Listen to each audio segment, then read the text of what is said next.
আসসালামু আলাইকুম। মহরম মাসে অধিক পরিমাণ নফল রোজার ফজিলত নিয়ে আজকে কথা বলবো।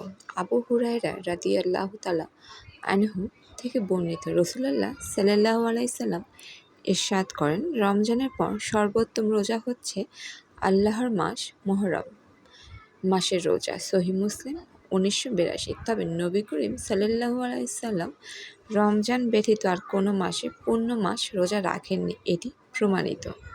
তাই হাদিসে এ মাসে বেশি পরিমাণে রোজা রাখার ব্যাপারে উৎসাহ দেওয়া হয়েছে বলে ধারণা করা হয়। শাবান মাসে রাসূলুল্লাহ সাল্লাল্লাহু আলাইহি সাল্লাম অধিক রোজা রেখেছেন বলে একাধিক সূত্রে বর্ণিত হয়েছে।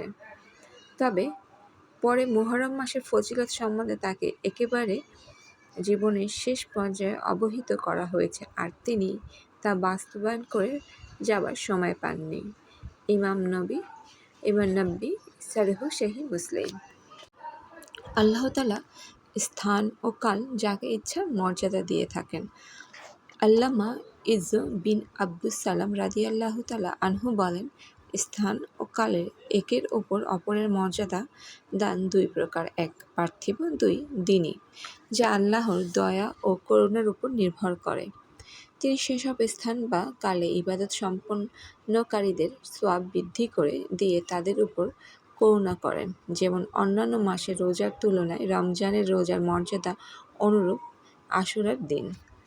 এগুলোর মর্যাদা আল্লাহর দান ও ইহসানের উপর নির্ভরশীল।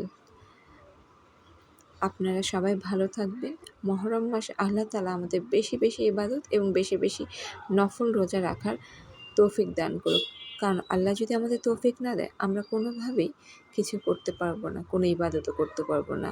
সবাই ভালো থাকবেন। আল্লাহ হাফেজ। আর আমার জন্য দোয়া রাখবেন। আল্লাহ হাফেজ।